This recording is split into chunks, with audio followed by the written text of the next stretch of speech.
തിരുവനന്തപുരം ആര്യനാട് ബിവറേജസിന് മുന്നിൽ സംഘർഷം. മദ്യം വാങ്ങാനെത്തിയ രണ്ട് സംഘങ്ങൾ തമ്മിലാണ് ഏറ്റുമുട്ടലുണ്ടായത്. സംഘർഷത്തിൽ 2 പേർക്ക് പരിക്കേറ്റു. ചന്തു ചന്ദ്രശേഖർ ഉണ്ട്. ചന്തു, പരിക്ക് ഗുരുതരമാണോ? സംഘർഷാവസ്ഥയ്ക്ക് അയവ് വന്നിട്ടുണ്ടോ? എപ്പോഴായിരുന്നു? സമയം മുൻപാണ് ഇത്തരത്തിൽ ആര്യനാട് ബിവറേജസ് കോർപ്പറേഷന് മുന്നിൽ മദ്യം വാങ്ങാനെത്തിയവർ സംഘം തിരിഞ്ഞ് ഏറ്റുമുട്ടിയത്. ഈ മദ്യം വാങ്ങാൻ വരി നിൽക്കുന്നതിനിടയിൽ സ്വാഭാവികമായും ഇപ്പോൾ ക്രിസ്മസ് ആഘോഷങ്ങളുമായി ബന്ധപ്പെട്ട് സംസ്ഥാനത്തെ ബിവറേജസ് കോർപ്പറേഷനുകളിലൊക്കെ അത്യാവശ്യം തിരക്കുണ്ട്.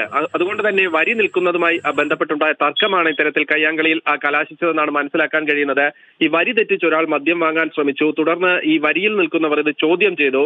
അതിനുശേഷം ഈ വരി തെറ്റിച്ച ആളുടെ കൂടെ ഉണ്ടായിരുന്ന സംഘവും ഇത് ചോദ്യം ചെയ്ത ആളുടെ കൂടെ ഉണ്ടായിരുന്ന സംഘവും തമ്മിൽ പരസ്പരം ഏറ്റുമുട്ടുകയായിരുന്നു. വലിയ രീതിയിലുള്ള സംഘർഷം ആര്യനാട് ബിവറേജസ് കോർപ്പറേഷന്റെ മുന്നിലുണ്ടായി.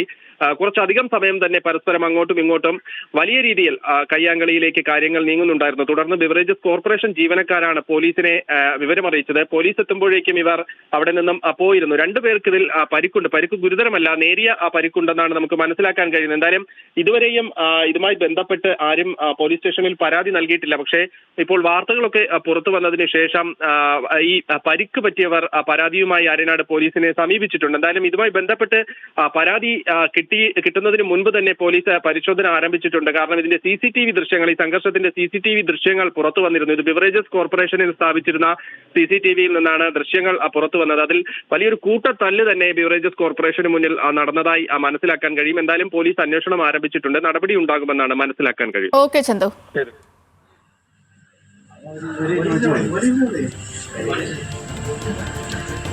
What is it?